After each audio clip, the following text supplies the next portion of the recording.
So throughout the presentations today, everyone will be muted.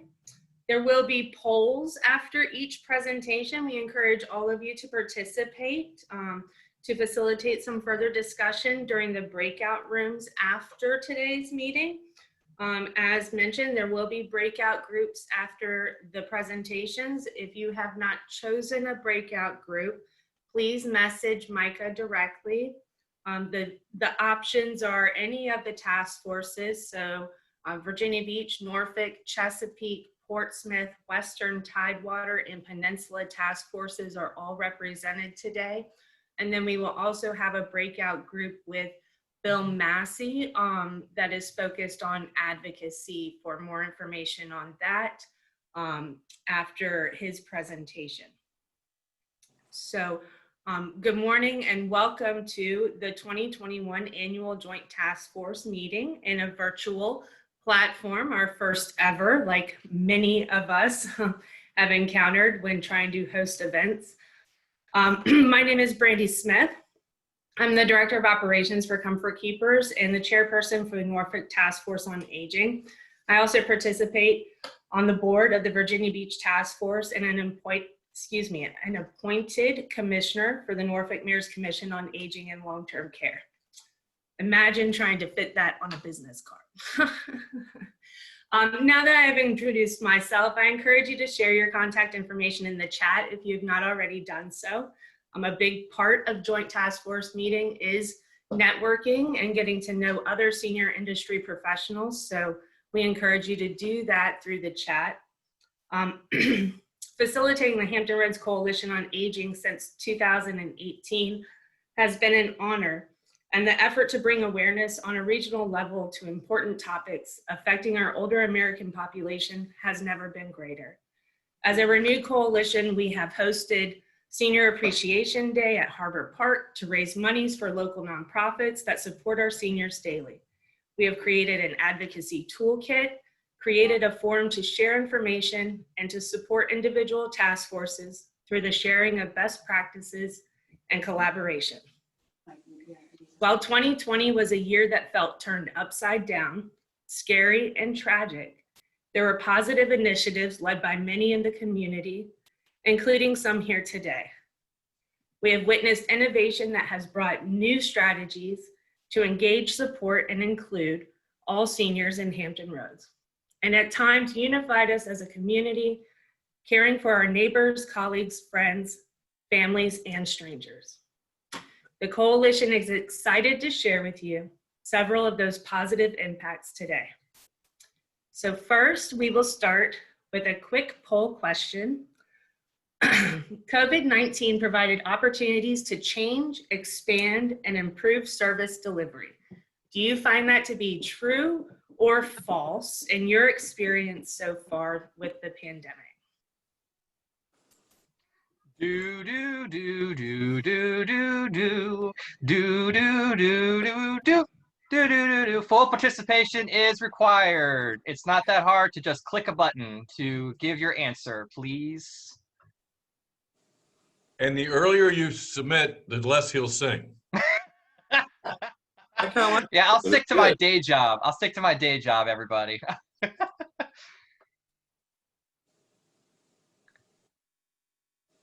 Almost there.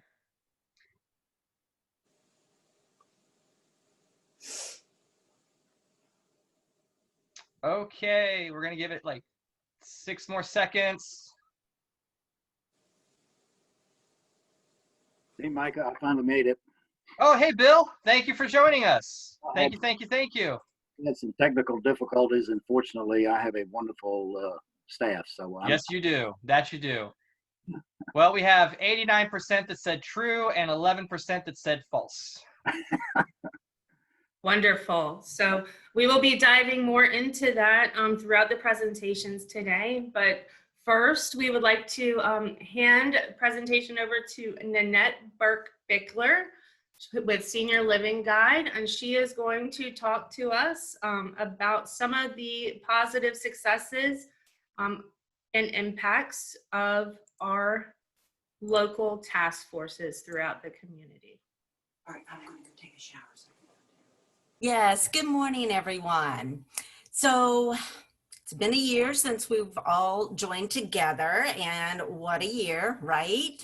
So I'd like to take a few minutes and share all the good things our Hampton Roads task forces have implemented throughout the 2020 timeframe when it's not been an easy time to get things accomplished. So you'll obtain some ideas and a few best practices that have been learned over 2020. The first task force, we're doing it in alpha order, is the Chesapeake Task Force on Aging. You see on this screen, and this is how it will be throughout the entire presentation, this type of a format, which the presentation will be shared with all of the task forces. So they meet the first Friday at 9 a.m. Here are the variety of ways to be able to contact them. And the next slide will show all of the board of directors. So we've got Julie, Vivian, Jennifer, Sonia, and Zabe. And my apologies, but I believe it's pronounced Zabe. So their impact, they've done lots of great things in spite of it all. So they sponsored Bags with Healthy Chesapeake, and that was in celebration of Older Americans Month, and they went to the cottages for that. They partnered with Chesapeake Triad with a virtual Zoom, and this was fantastic. It was safety with seniors, fire safety, hurricane preparedness, holiday safeties. And then Tina Waring with Centera was able to work with her church, and they were able to do an essentials drive and got great results from that. Meals on Wheels received a $300 donation. Kids, Kin, and Caregivers received a $150 donation. That's all about grandparents raising grandchildren. The City of Chesapeake Community Programs Division, Healthy Chesapeake, they delivered computers to TCC, or I'm sorry, donated by TCC to the Kemet House. Fantastic. And then the Chesapeake Task Force partnered with Silver Tree Seniors and adopted 98 seniors over the holidays. They were also able to donate $150 to Compassion Advocacy Network, who then took those funds and created essential items for seniors. Okay, the next task force that we're, here are some photos. And you can see at the bottom, there's Tina Waring strutting her stuff, and then all of the great things that happened throughout the year. The next task force that we'll be talking about is the Norfolk Task Force, meeting the third Friday of the month. We meet at 8:45 in the morning, which gives us a little bit of wiggle room to be able to do a little bit of chatting before the meeting starts at 9 a.m. And then the board of directors here, we've got Brandi, Hope, Amy, Pam, Cynthia, and Iris. What a fabulous looking group of ladies. And Amy and Pam were just installed recently as new officers. So we thank everyone for the work that they're doing. For their impact, Brandi and a small team worked to produce the 2020 COVID-19 Norfolk Seniors Resource Guide. There were over 150 gifts that were donated to Autumn Care of Norfolk, and that made sure that everybody was able to get a little something for the holidays when some don't get anything. $400 was donated to senior services, and that helped to support PPE and meals for those seniors.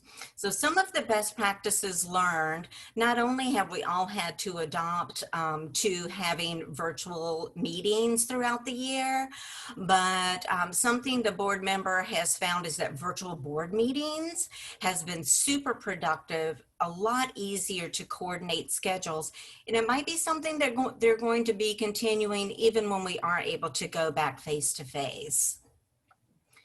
So with the presentations being virtually, it opens up a bigger range for speakers, and it allows more people to be able to attend when they necessarily would not be able to get to a location. And here's something key. Virtual assessments have been equally effective for home-based services. So that is quite interesting there. And then you'll notice the photos of the delivery of 150 holiday gift bags, as well as one of the Zoom meetings. All right, moving on to the Peninsula Task Force, meeting on the fourth Thursday of the month at 9 a.m. Here are all of the ways to contact them. Don't worry about writing all your stuff. Like I said, we'll be sharing all of this information. And then here are the board of directors in one nice group setting. And a special shout out to Deb Moore, who is acting as the membership chair until they can get that role fulfilled. So their impact, this was super cool and obviously pre-COVID. They took roughly 24 seniors and task force members to Richmond to meet legislators and do a Capitol tour. And when you see the photo slide, there is a picture there that will have Justin Fairfax, and you can just tell how elated the seniors are to be there participating.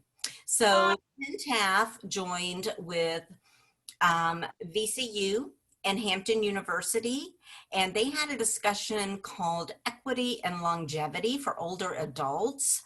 So they had over 200 people in attendance, fantastic. And the event is recorded and on their website, so you're welcome to go and watch that and see how it all laid out. But it included a panel of experts and individuals that lived the experience and were able to highlight the impact of compounding prejudice over a lifetime. And it helped us all to understand what inequity looks like from the eyes of that older adult. They donated $400 to the Peninsula Agency on Aging and their Energy Assistance Fund, $400 to the Virginia Peninsula Food Bank. The 2020 Soup for Caregivers Soul, unfortunately, was canceled. And Brandi, I will try and wrap this up as quickly as possible. I know we're limited on time here, but we're almost done. But even though their event was canceled, they still made an impact and recognized caregivers at Williamsburg Landing. And they will be continuing on with their 2021 events. Go ahead to the next slide, please. And there are the photos. The top right picture shows Justin Fairfax. The Portsmouth Task Force on Aging meets the second Friday at 9 a.m. Our board members there include Gail, Lisa, Colleen, Nicole, Felita. Iris has 2 positions with audit and promotions, and then Nija is there as well. And their impact, they did share a wonderful video that a senior made showing how Portsmouth Task Force impacted their life. Unfortunately, it's due to our time constraints, we're not able to share that, but it will be shared on the Hampton Roads Coalition's Facebook page. They did wellness calls and checked in and did a little bit of socially connection via phone to seniors. The birthday bash morphed into being more of a delivery with birthday cards and $5 gift cards. They celebrated the holiday seasons with a Thanksgiving and holiday drive-by lunches. And they presented 100 seniors with gifts at Autumn Care of Portsmouth. Fantastic. So the scholarship is taking a 2021 graduating senior and donating $400 scholarships to each of their high schools. And then Portsmouth City Council had a nice financial contribution to SEVA. And the photos, if you notice the one up on the top right, that is a virtual bingo. The Virginia Beach Task Force meets on the second Thursday at 9 a.m. and those board members include Micah, Allison, Katrina, Heather, Pete, Brandi, and Carrie. Their impact, of course, they went virtual. They had $1,600 that they were able to donate, $350 to Tidewater Outreach, $350 to Virginia Symphony, $500 to SEVA, $250 to Parkinson's Association, and then Emmy Cox received $150. On their photos, yay!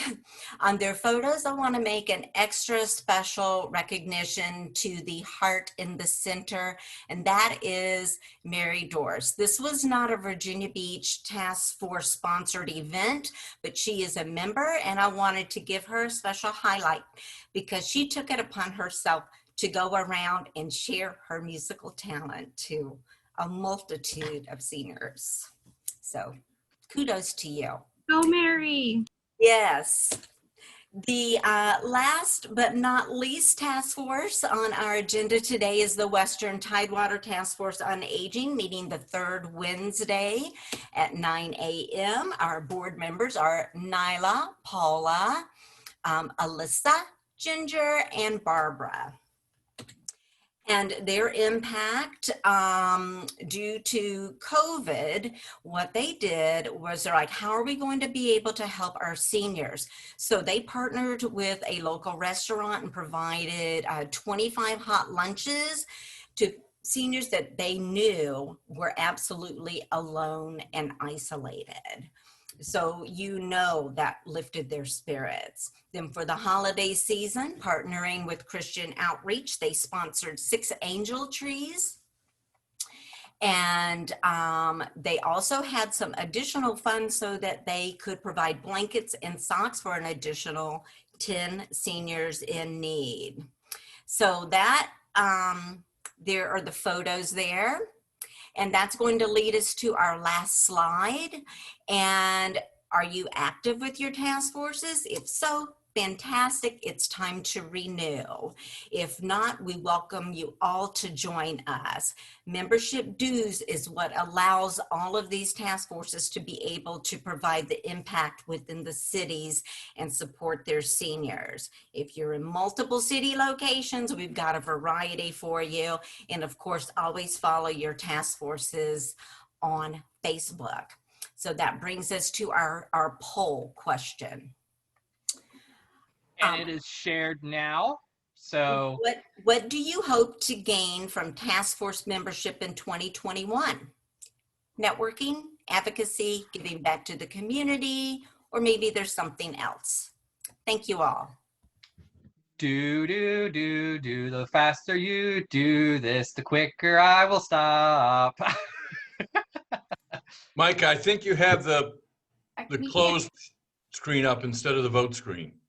Yeah, we can't vote. Sorry, Mike. Keep Hold on. singing.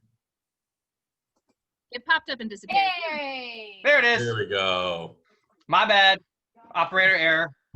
And just a reminder for those of you that had joined us while Nanette was sharing about the task forces, if you have not told me or chatted me what you would like, which breakout session you'd like to join at the conclusion of this meeting, please chat it to me so I can make sure that you get in the appropriate one. It's the different breakouts are Peninsula, Western Tidewater, Portsmouth, Chesapeake, Norfolk, Virginia Beach, and then there's Bill or advocacy with Bill. So please make sure you chat me which one you'd like to join. And Mike, I'm going to take, you ready? Yep, I'm going to give it like 5 more seconds. Oh, and one last thing, I did forget to announce that this year, 2021, is the 45th anniversary of the Norfolk Task Force on Aging, who started all of this. So congratulations, Norfolk Task Force. So we had, do you want me to share the polling results or not Yeah. really? So networking was 57% that people said that they like networking. 39% said advocacy. 55% said giving back to the community, and 4% said other. Thank you all for your participation. I will now mute myself. Bob? Okay, it is my pleasure to introduce the two speakers, and it's a good example of having traditions, because both Steve and Bill have been our speakers for the last couple of years. There's been a format, however, it's a matter of doing what we normally do, but doing it differently. And it was so exciting to see that PowerPoint, to see the relevance that the task force have in serving our community and working together as an entire region. Steve Zollos is going to be our first speaker. He's the Chief Executive Officer at Senior Services of Southeastern Virginia, the regional area agency on aging that supports and enriches the lives of older adults through advocacy, education, and comprehensive services. Mr. Zollos. Steve has over 20 years of senior-focused business and healthcare management experience, and that's where I'm going to ad-lib. Because many, many years ago, Steve had the opportunity, we had the opportunity to work together when I was with the city of Norfolk, and there was no challenge that he couldn't go after, including redoing an entire intersection in Ocean View, because it was a matter of grabbing that gold ring and making sure the service is in the community, and that's what Steve represents. Our second speaker is we're very familiar with. He's been speaking with us for years about the legislative process and what's going on in Richmond as we speak. But what I have found with Bill, more importantly than that, he served as the CEO of the Peninsula Agency on Aging for the past 36 years, which means when he was just freshly out of birth, he started serving his grandma and grandpa. He is a graduate of Elon University with a degree in business administration. His career path has included time as a classroom teacher and assistant principal, rehabilitation counselor, and supervisor with the Virginia Department of Rehabilitation Services, and 39 years in aging services. But he has a passion to serve through developing relationships with people that are positive and productive. And I think we can all learn from both of our speakers. Now we're time for a poll.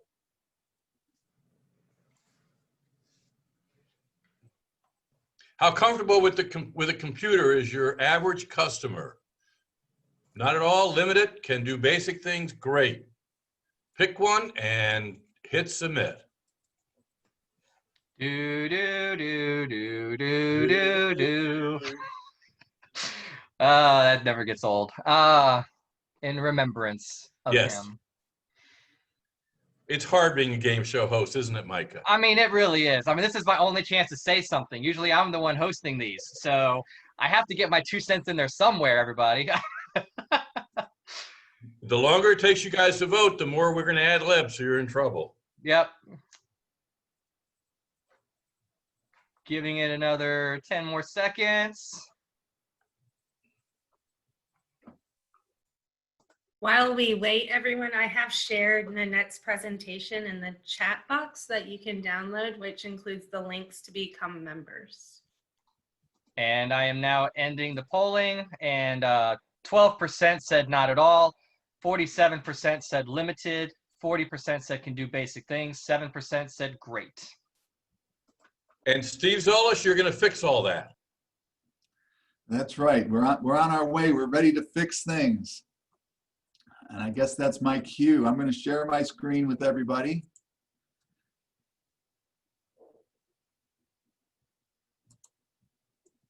So I'm hoping you're seeing the 2020 hurdles and opportunities screen right now.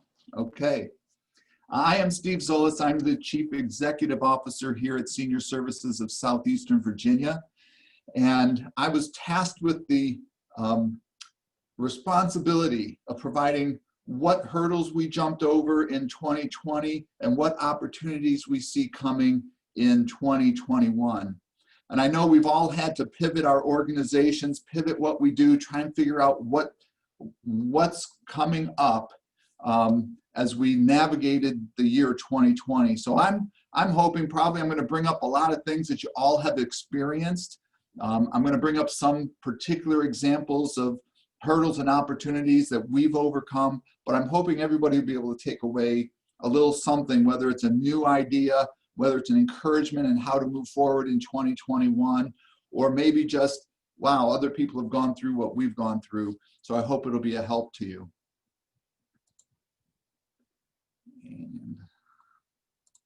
So 2020 countdown. I was going to do the top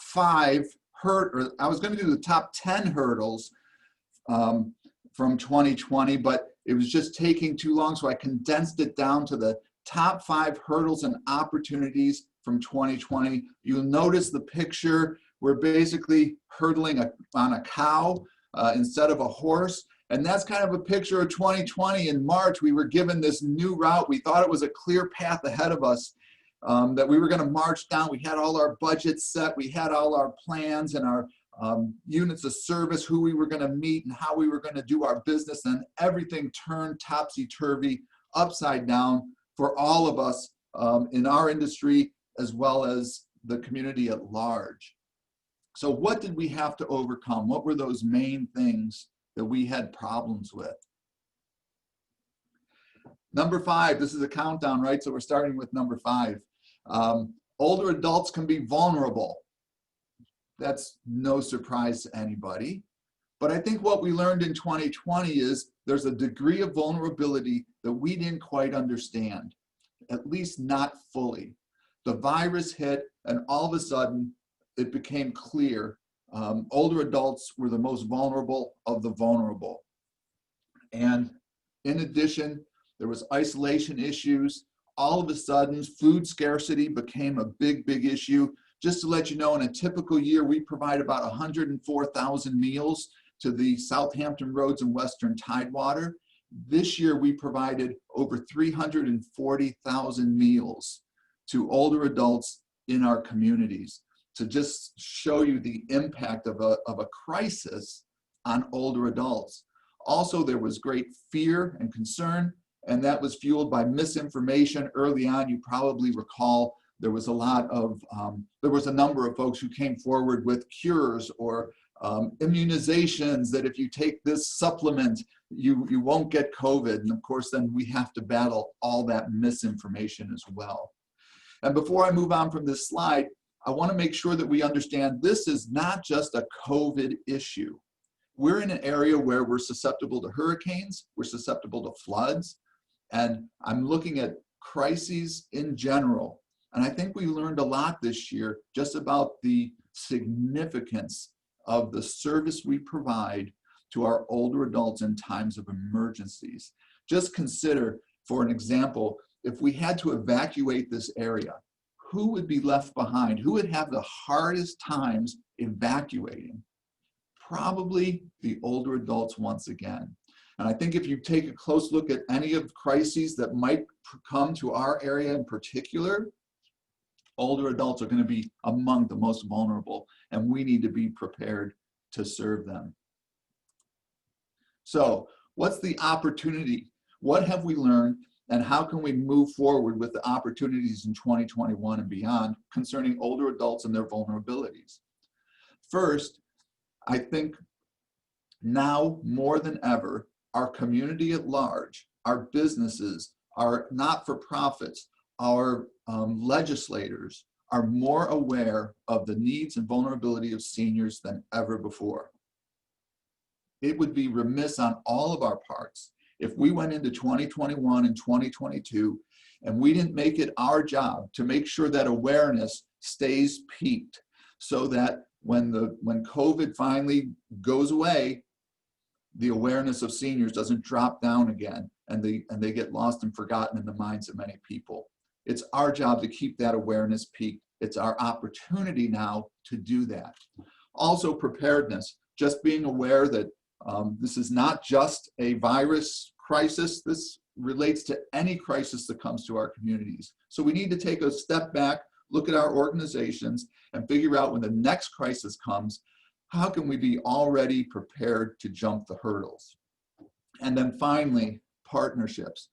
Here at Senior Services, we've partnered with more organizations, including the Task Forces on Aging, than ever before. We've partnered with organizations that I didn't even know were in our community, like Mercy Chefs, who provided just thousands of meals for us at the outset of the pandemic when we couldn't keep up in any way. They're a great organization housed right out of Portsmouth that goes across the country to crisis situations and helps feed people. So again, in 21 and 2022, looking at not letting those partnerships dissolve, because we've learned that we can be more effective, we can be more efficient, and we can be more timely in the services that we provide to our older adults when we work together. And it doesn't take a crisis for us to work together to serve our seniors.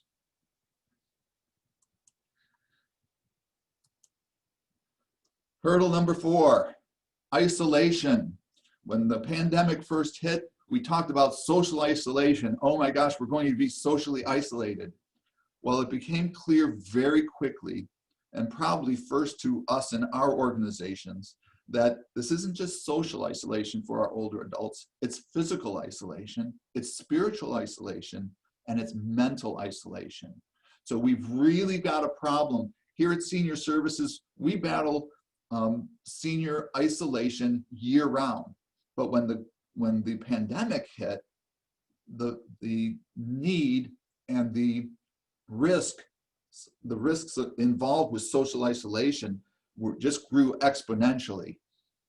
So we recognize we have this hurdle of social isolation to leap over.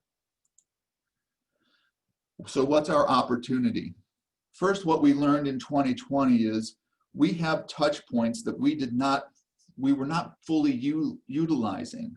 Even phone calls, being able to recognize the impact of simple phone calls and conversations on the health and well-being of an older adult. We delivered activity kits to help with mental stimulation so that older adults had something to do while they were in isolation. And a variety of other things. We started conference calls so that they could interact with the people they were normally interacting with. And then perhaps most importantly is technology and health.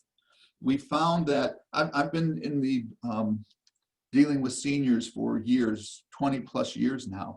And we used to look at the population charts and go, wow, in 5 years or in 8 years, this population is going to boom. And we were wondering, well, what are we going to do about that? How are we going to serve that population at that time? And we were always wondering, when would technology take hold for people 60 and older, enough where we didn't have to do printed magazines and information anymore? At a lower cost, we could reach them with more effectively with more information. Well, I think that time is now. And I think COVID brought to the forefront for many of our seniors, more than ever before, that they understand the potential impact of being connected technologically through their computers, through their smartphones with other people, other organizations. They now have doctors who are asking them, we want to do your well check on the computer. They have church services that now they need to go on the computer to be able to participate in. So seniors are seeing the technology as an important part of what they do and how they do it. And so from a business perspective, we're looking at ways to improve and increase our virtual capacities and looking at ways that we can improve the capacities of the older adults themselves. We've teamed up with Prime Plus, EVMS, Westminster Canterbury, and others to develop a program called HealthWise. And what it is a training program for older adults to learn how to use their computers, their technology in ways that will serve them individually best, whether it's being able to do Zoom calls, connecting with family, connecting with their physician, whatever works for them, we want to train them in so that we can open up this opportunity for them, because we recognize technology going forward, 2021 and on, is going to play a more and more extensive role in keeping older adults healthy, active, and engaged.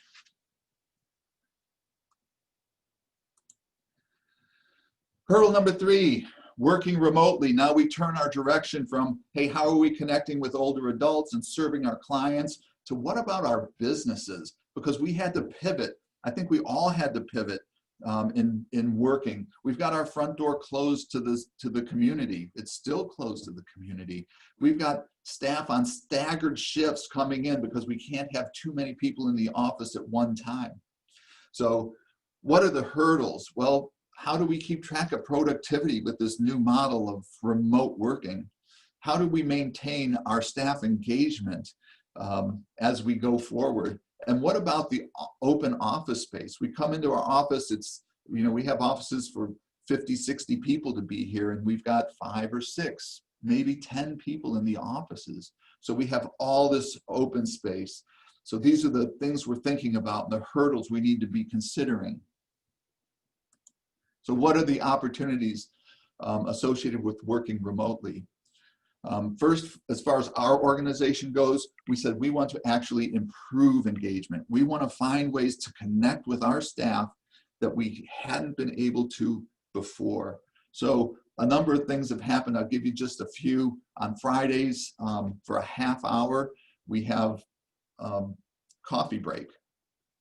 All the staff is invited to come and participate. We don't talk about business. We talk about what's going on in our lives. We have little contests. One time they asked everybody, you know, post a baby picture, and we're going to try and discern who's who from their baby pictures. Fun things like that that get staff talking, even if it's virtually. They can see each other, they can laugh with each other, and we can improve that engagement.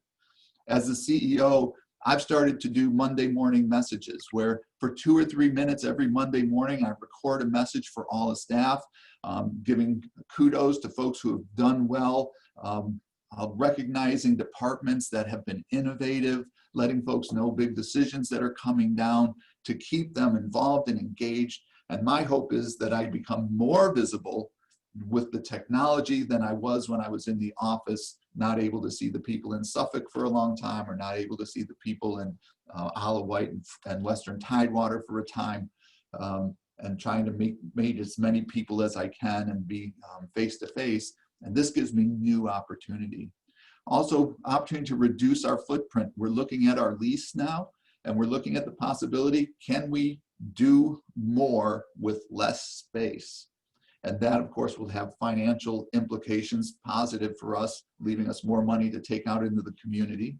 And what about flexibility? We're looking at a hybrid model where we can work remotely, but we still have offices that we can work from and have staff stagger to come in so that they come in staggered shifts, but everybody's coming into the office so they get the benefit of that personal camaraderie, as well as the opportunity to work remotely and reap the benefits of working from home from time to time as well. And then embracing technology. As Brandi had said, here's the first meeting of its kind for the task force here. And we see that kind of technology and just being able to utilize that to a positive effect. So those are the things with working remotely that we see we need to focus on in 2021, real opportunities for us if we can see them as opportunities. Hurdle number 2, we've got this one and one more, workforce technology. What, you know, the hurdle was, oh my gosh, we're working remotely. Does the staff have all the technological things that they need to do their work effectively, or don't they? And what about budget limitations? Does everybody already have laptops or tablets that they can use and that have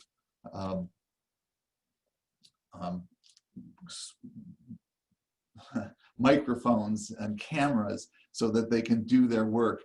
And then how do we budget for that quickly so that we can get up to speed?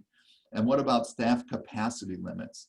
How much technology can our staff absorb in a short time in order to be able to work effectively in a remote situation? So the opportunities, we're looking at basically allowing our business to go home. It's one thing to work for 3 months, 6 months, even 9 months remotely and say, oh, we're going to come back and it's going to be the way it used to be. We're not so sure. And we're looking and saying, now that we're coming up on a year, we have to really pull things together a little bit. So I need to remember that when I go home, my business goes home with me. So all of a sudden, things become important. Backgrounds count. No judgment.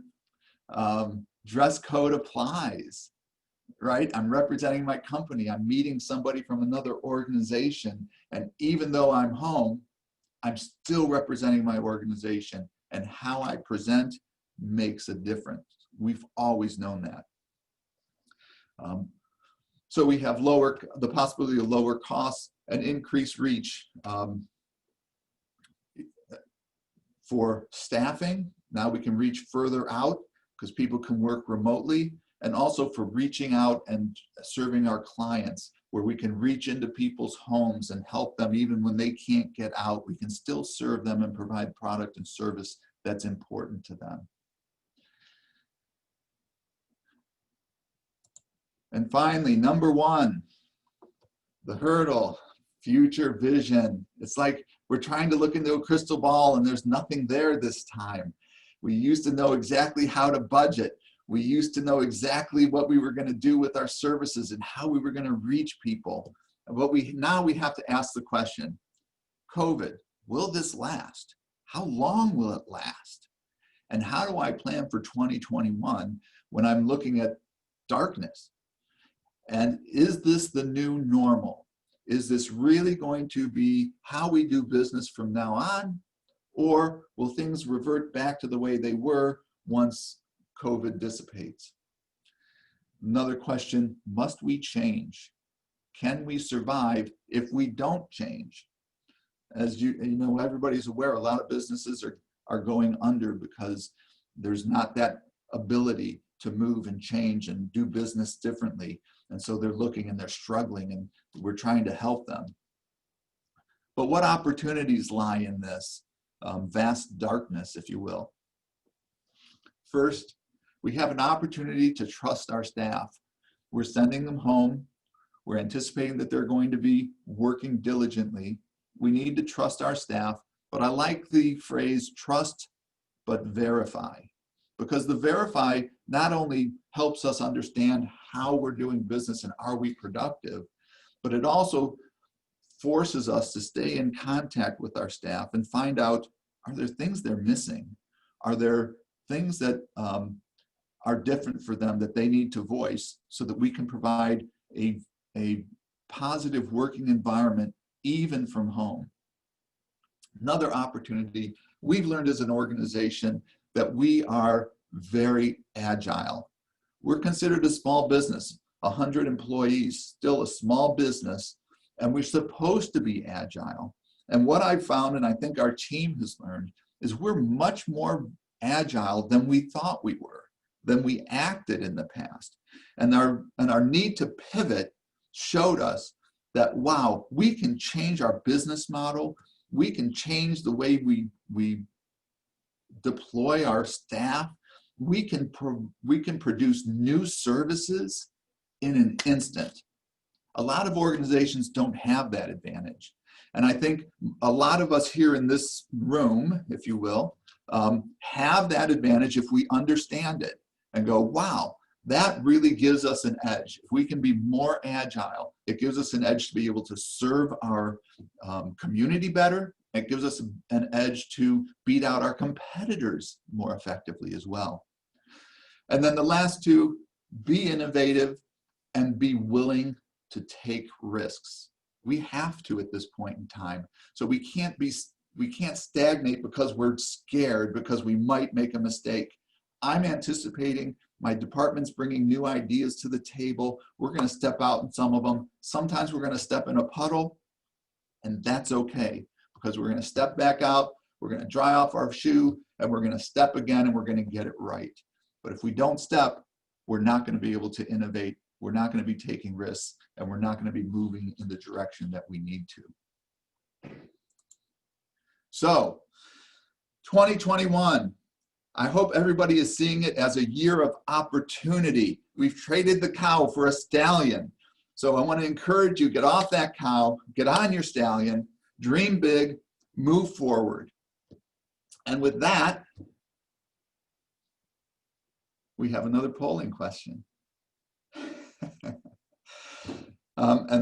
Yeah, there it is. Wow, Michael, you're right on it. Thank you so much. There's our polling question. If we can answer that question, we'll move on. And I hope this is going to spur conversation between everybody as to what were the hurdles you had to overcome, what were your top 5, and what's your go forward strategies. We can learn from each other.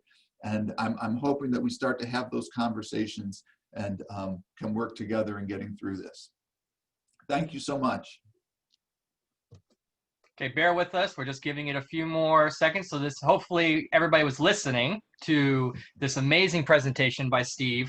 I don't know about you all, but I'm ready to get on that stallion and take on 2021. I'm ready. Let's get this year and start it off with a bigger outcome and learn what we've learned from 2020. Not forget it, but let's learn from it. And like Steve said, let's get on that stallion and let's move forward and not just focus on the negative aspects, and let's move forward. We're going to give it another 10 more seconds. Still people are trying to get on, waiting for that special number. Guess people are still trying to read it. Okay, I'm going to end the polling now. So if you didn't get a chance, I'm sorry, but you snooze, you lose. So we had 5% that said shifting to remote operations is what they feel their biggest hurdle of 2021 is. Staff engagement is 11%. Connecting with older adult community is 44%. Planning for the future is 36%, and other is 4%. Thank you all. Wow. Thank you, Steve, for putting a lens on the opportunities for the future, because it's easy to look the other direction. Now, Bill Massey, our legislation's been in session, what, 2 days now, 3 days. So what magic can you bring to the podium? I think, thanks, Bob, and thanks for that very generous introduction. I think it's day 2 of the General Assembly session, so we'll touch on that a bit here in a moment. I think I said the same thing last year, Bob, but next year I want to go first. Steve, fantastic job with the presentation. That was really, it was impressive, and that's good, but it contains so much good information and a lot of food for thought there. I didn't want to open with an apology, but I do want to apologize for my inauspicious entry to the session today. I assessed on the question about IT capabilities. I assessed my IT IQ at 0 this morning. For the last 10 months, I've spent 80% of my time working from home. I've attended more Zoom meetings than I like to even remember. But it's been a wonderful tool, of course, to keep us engaged and I think productive. So this morning I thought I had it all down, and it just says, no, the way you've done it for the past 10 months is not going to work this morning. So my wonderful staff, Beatrice and Tiffany, bailed me out, and I don't even know how, but here we are. So I'll stop talking about that. And Micah, when I hear the music start, I'll know my time is up. Okay, that's kept us moving this morning. Thank you, Bill. Hey, Bill, just since you missed, let me know when you're ready for the poll question, okay? Because I can't read your mind and I don't know where you are. So just say, here we are with a poll, and I'll put it up. Okay, all right. Let's see. And I did want to mention, I saw my good friend John Skirvin is in the meeting this morning. So John, hi, good to see you. On December the 29th, the planning committee for the coalition met, and of course discussed today's session, and I was asked what some of the areas I would be covering would be. And so on the 29th, keep this in perspective, on the 29th of December, we mentioned the COVID-19 stimulus bill, which included $175 million in funding for the Old Americans Act. That was down, let me note, that was down from $750 million that was discussed earlier in that process. We were waiting on the Senate races in Georgia on January 5th. Control of Congress hung in the balance. we're watching, of course, President-elect Biden's cabinet nominees, which will have a couple of them particularly will have a lot of impact, I think, on our future ability to serve older adults going forward, with HHS being a case in point. We noted that the Virginia General Assembly would convene on January 13th, and that there would be a gubernatorial election in 2021 in Virginia, and that the House of Delegates, all 100 seats, will be on the ballot in November of 2021. So then, where do we stand 2 weeks and 2 days later, which brings us to today, if my math holds. So don't hold me too closely on that, but I think that's right. The stimulus bill, of course, we're still waiting to get more detail on how much of that $175 million will flow to the area agencies on aging in Hampton Roads and through us onto the provider community and services for older adults. There's going to be a lot of discussion, I think, around the $2,000 individual payments under the stimulus, and the new administration, the incoming administration, of course, is promoting much more generous stimulus support. So we'll see how all that plays out, and how older adults fare in that process. One thing that was not on our discussion list back on the 29th of December was that the House of Representatives would impeach the sitting president for a second time yesterday, and we'll see how that plays out moving forward. But that's certainly something that was not anticipated. And in Georgia, the two Democratic candidates won their elections, and with those wins, the control of the Senate and thus Congress, and of course with President-elect Biden being a few days away from being inaugurated, the Democratic Party will control both houses of Congress and the White House. So that should be an opportunity to move their agenda forward. I know the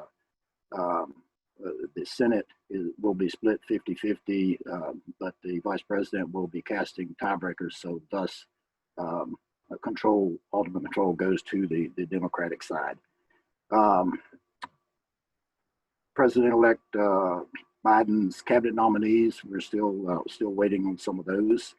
But then on January 6th,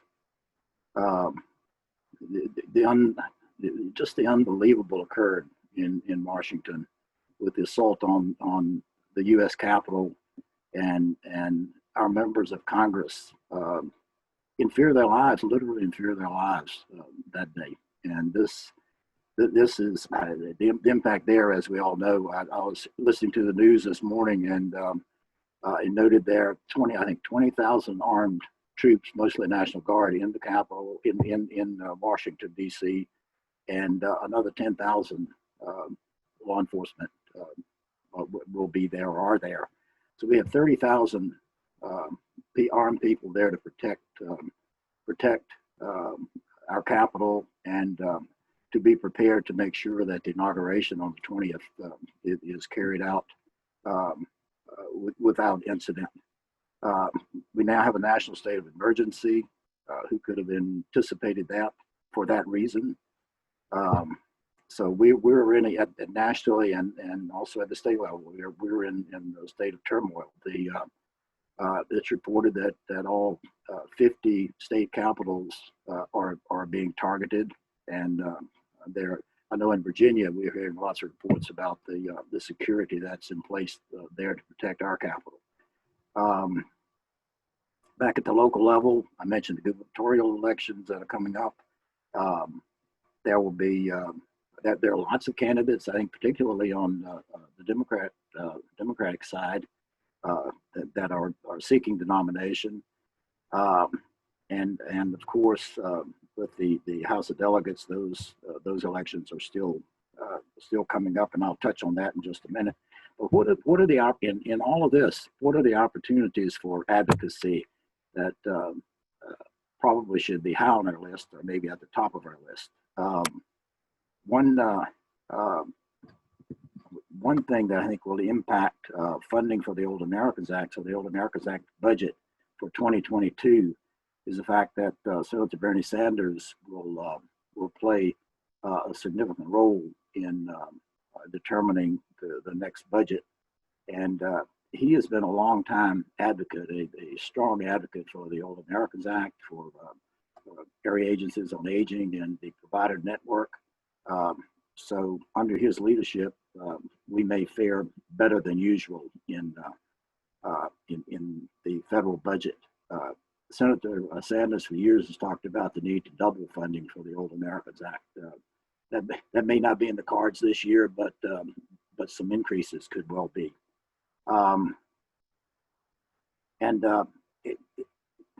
There are opportunities for advocacy around promoting priority for old adults and caregivers. And I think the COVID pandemic has demonstrated a lack of priority for old adults, both at the federal and state levels. And I'm going to talk a little bit more about that in just a few minutes. Now is the time, as far as the 2021 elections in Virginia, now is the time to engage with gubernatorial candidates and with our delegates and those who aspire to be big members of the House of Delegates going forward, and get commitments now. As we know, after the election, it's really difficult to get any additional commitments, and understandably. Last night in the governor's State of the State address, he alluded to taking a look at, and if I misunderstood, I'd welcome anyone to share additional information, but he alluded to taking a look at the priority for older adults in receiving the COVID vaccine. He didn't make any promises, and I'll share some ways we could do this in just a moment. But I think we need to not say, okay, the governor's going to take a look. That's great. We'll be okay. That hasn't worked out very well in the first 3+ years of the current administration in Virginia. And I don't think it's that the governor dislikes older adults or has no empathy, but whatever, it is not translated to legislation and additional financial resources to address the many needs of older adults and family caregivers in Virginia. If you follow the legislation, and you won't see a lot of activity around services for older adults.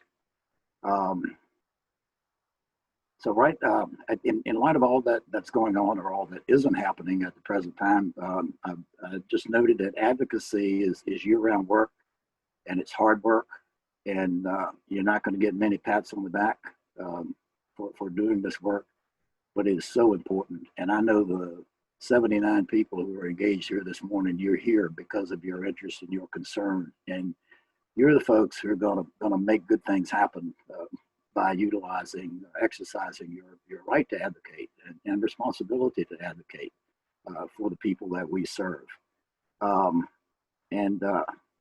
We just have to work as hard as possible to improve the lives of all adults and caregivers, and we can't ever give up.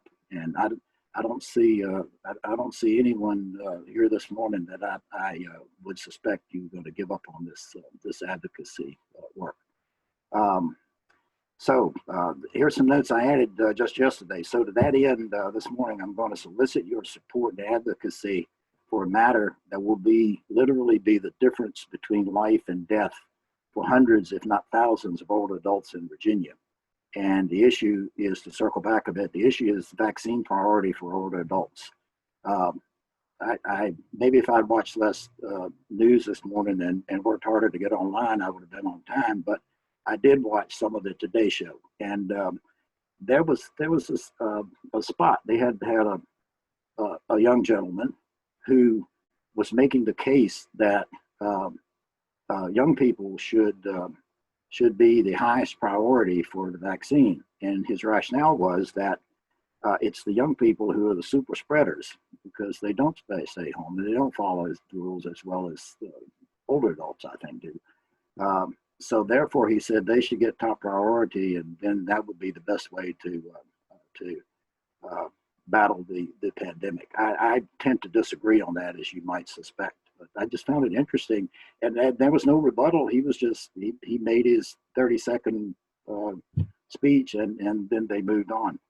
I do have available some talking points around promoting priority or improving the priority for older adults, and I also have a sample letter. And Brandi, I don't know if we could share the talking points. I'm not going to go. I'll mention a couple, but I'm not going to go through the list. But we'll make these two documents available to everyone, and I would encourage you to take a look and follow your conscience on this. But we have an opportunity to advocate with the governor, certainly, and with members of the General Assembly, I think local elected officials and our local health departments. I think the governor is leaving a fair degree of discretion to the local health districts as to how they will establish priority for providing the vaccine. And then we have opportunities to engage with the news media to promote this. But essentially, the talking points say that groups associated with the highest risk of death and serious illness should be prioritized for COVID-19, and that group is older people and people with underlying conditions. And then it's noted that compared to young adults, 18 to 29, people 65 and over are 5+ times more likely to be hospitalized and 90 times more likely to die from COVID. So if we have this level of illness and death, why aren't older adults the top priority in receiving the vaccine?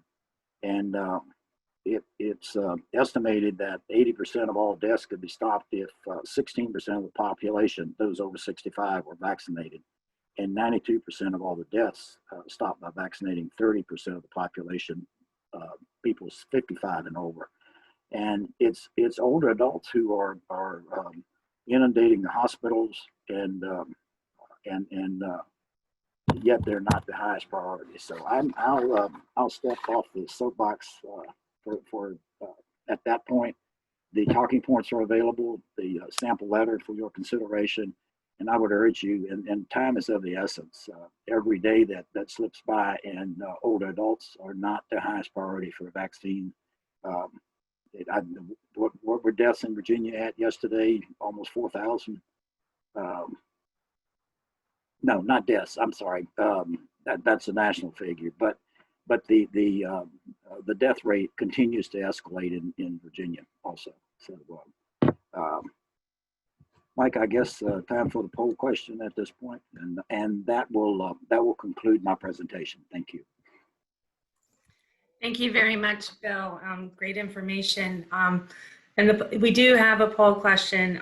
There's a lot of information that's being unveiled, and as the new administration takes over in the federal government and General Assembly completes their session, there will be more updates. So the Hampton Roads Coalition on Aging is considering having a secondary meeting later this year in May or June to give those updates. And so we're asking you in this poll, would you be interested in attending a legislative update and learning more about advocacy later in the year once we have a better idea of the 2021 political landscape? And Brandi, both Bill and Steve have agreed to do a follow-up conversation with me on Primetime with Bob, and that'll be coming out on Monday on our Facebook page. So I'll get that to you for distribution. But we'll take this discussion and really direct it toward our audiences. Wonderful. Thank you, Bob. And I encourage you all to check out Prime Plus's Facebook page on Monday to see that conversation and share it with others that may be interested in the topics Bill, there was a question. There's actually been a few questions posed while you were discussing things, and I have shared the COVID-19 talking points in the chat for everyone.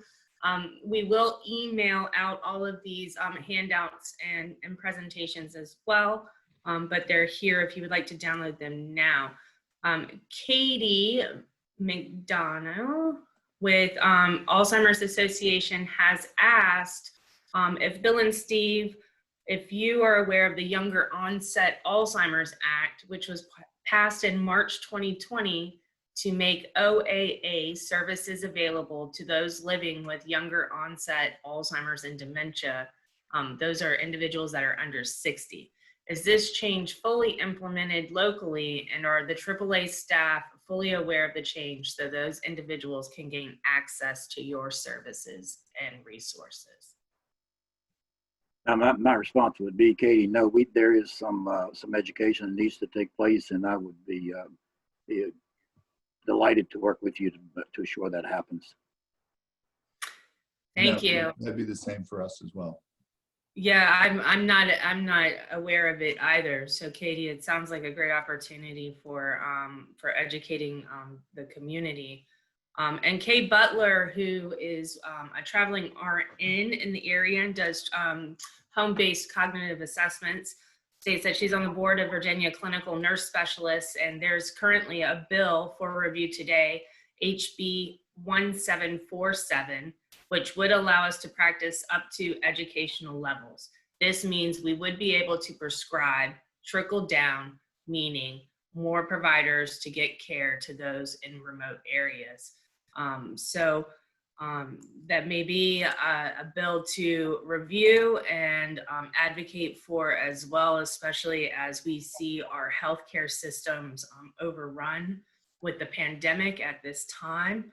I know that there have been a lot of flexibility from Virginia's Department of Health and Office of Licensure to assist people. And then there is also a link in the chat that looks like it's a listing of a bill, HB 1805, which I'm not familiar with, but do check that out. If you're interested in advocacy, you could get a jump start next week. The 21st is the Alzheimer's Association Virtual Day on the Hill. A lot of times the budgeting that goes along with Alzheimer's care often helps many of our seniors and their caregivers in our communities. So there are a lot of sessions. I would encourage all of you as a first step to go to www.who'smydelegate to learn who you should be speaking to and scheduling any opportunity. A lot of the politicians want to hear what their constituents have to say, especially right now as things change, and some people are up for re-election, especially in the state of Virginia. So thank you, Steve, who has shared his presentation in the chat as well. And we will wrap up now. I just want to say thank you to everyone of the coalition that has helped Micah. Yeah, I'm sorry, poll results. We have one more poll. If you want to participate on the virtual Day on the Hill, it's virtual, so you don't have to go anywhere. You don't have to go to the Capitol, but it's virtual Day on the Hill, and I put it in now. So if you'd like to participate in that, please submit it so we can keep track of who wants to join and participate in the virtual experience. And now, Brandi, give me a few seconds, and then you can start saying things, and I'll do an ending. Go ahead. Thank you, Kate Powell, for sharing that link, who'smyvirginiageneralassembly.gov. You can also find your senators and House of Delegates reps there. Micah, before we move, can we have the results of how many are interested in a legislative update later in the year? It was a lot. We'll just say It was like 80%. Well, wonderful. Then Bill and Steve, I'll get with you so that we can coordinate that. Hopefully we'll be able to do it in May, which is Older Americans Month. And a great time for us all to advocate together as a region, the largest region in Virginia. So our voice carries a lot of weight. So please take the opportunity to speak up when able to do so. Thank you to everyone that presented today. Thank you to the Hampton Roads Coalition on Aging for participating and coordinating today's virtual meeting. We had a lot of great information. I hope you all found it thought-provoking and encouraging, despite some of the trials and tribulations that we have seen in the recent months and quite honestly in the recent days. And let's pray for peace over the next several weeks as we transition the administrations in the White House and federal government, and protect our legislators throughout the country who have had various threats. We will now go into our breakout groups. There are 7 breakout groups available. There one for each individual task force, and then there is a breakout group for advocacy if you would like to learn a little bit more and have a little more in-depth discussion with Bill Massey. I believe Steve will also be in that breakout room. And then the individual task forces are there to speak on membership renewals and what they plan to do in 2021 to encourage you to join members, join as a member. I would encourage all of you to join at least one task force. Let that be the one that you reside in or do the most business in. Those funds help us to support many nonprofits throughout the region, as well as seniors throughout the region. I know over several years, we have given as task forces thousands of dollars and countless hours to support our seniors, and we would like to continue to do that. 2020 was hard on membership across the board for task forces, yet we were still able to find ways to give back as much as we could. So we would like to continue that in 2021, and I say that speaking for all of the task forces, because I know all of the chairs would be saying the same thing if they were speaking today. So thank you so much to everyone, to the task forces, to Bill, to Steve, Micah, and the coalition. And I will get off my soapbox now. Happy New Year, everyone, and may 2021 be successful and full of health and blessings for all of you. All right, I'm going to open up the breakout rooms. If you have not been assigned to one, please just bear with me and I'll add you to it. So enjoy your breakouts, and we'll see you at the next task force meeting. Thank you again, Brandi, for an awesome job, and Steve and Bill for your amazing presentations. It's eye-opening, and now we can get a spark for 2021. Let's take it on. All right, everybody, enjoy your breakouts. Thank you.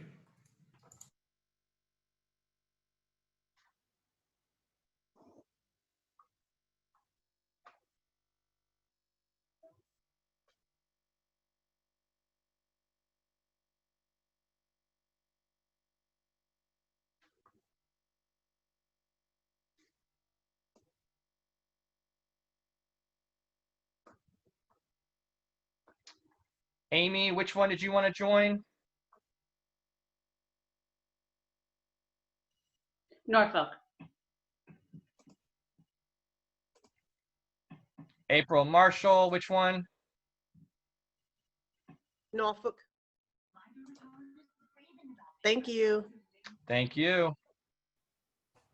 Nicole Davis to Portsmouth. Bill Massey, I'll get you back. Oh, I think you already left. Okay, hopefully you did. Nyla, sorry. I thought I did this right, but apparently I didn't like it. Bill is still there. Okay, hang on, Bill. Get to you in just a minute. I did assign you, so I apologize.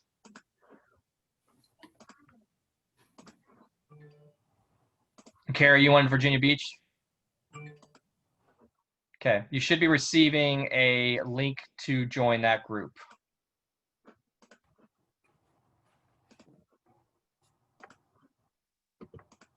Brad, which one did you want to go to? Bill's session. Okay.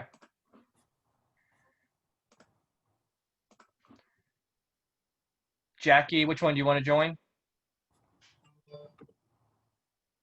You're muted, Jackie. Virginia Beach. Okay. Thanks. Thank you. Celeste, Virginia Beach. Katie, And he was asleep Virginia Beach. last night at home to tell me that she Kate thinks Powell, he has drugged him to knock him out. Kate Powell. I know she is, you know, I know she is. Okay. Yeah, Danette, so she wanted me to check. I said, well, you know, I'm not gonna call and have him to wake Advocacy. him up. And he can sleep, you know. and Nathaniel, So she got all this stuff, but she did call the Nate. state Yeah. last night, which task about force would you being like to told join? he was gonna be discharged. So I just want to make sure that all the bases are Huh? covered. Newport News Okay. or Hampton? He need a doctor's order.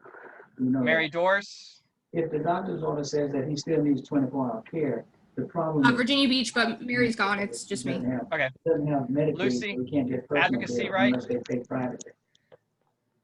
And I doubt Jason, Send me over to advocacy. done. Kayla Headings,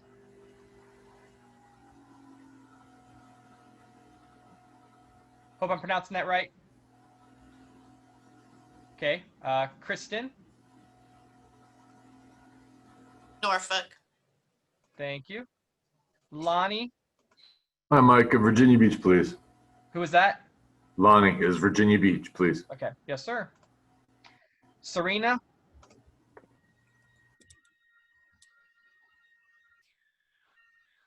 Serena Stith,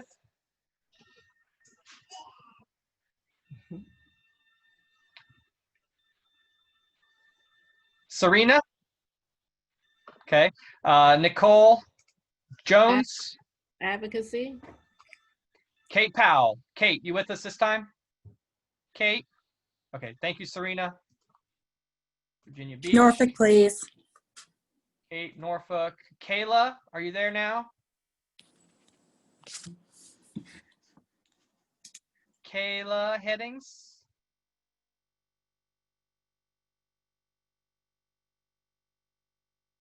Keela. I don't know how to pronounce your name unless you want to chat me, unless you already did, which you might have.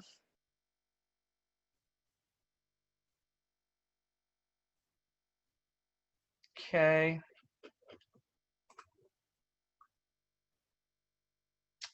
And Rebecca, unfortunately, I can't assign you. You want to go to Virginia Beach, I believe. Or did you say Virginia Beach? You're muted. I think you said Virginia Beach. So I'm going to put you there. So you're going to go there.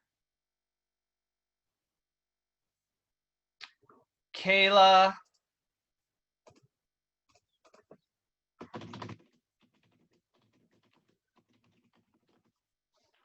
I messaged you, Kayla.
Okay, let me see. I think you did email me, so hang on. Let me see if I can get you.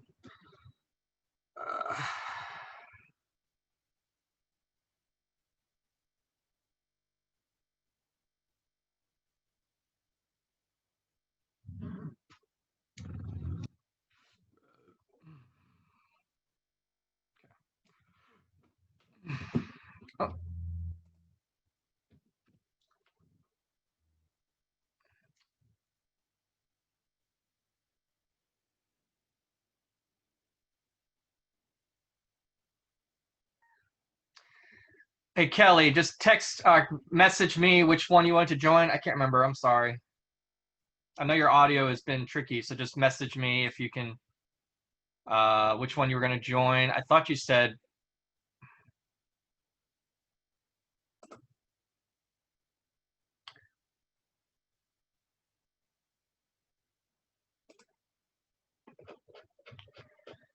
my internet bumped me. Oh, I'm sorry. Well, which one did you want to join? I'm sorry. It's hard to remember everybody.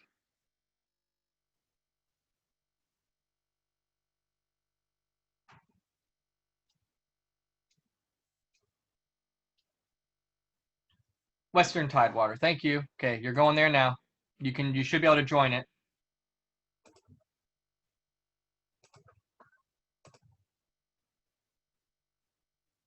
Kayla?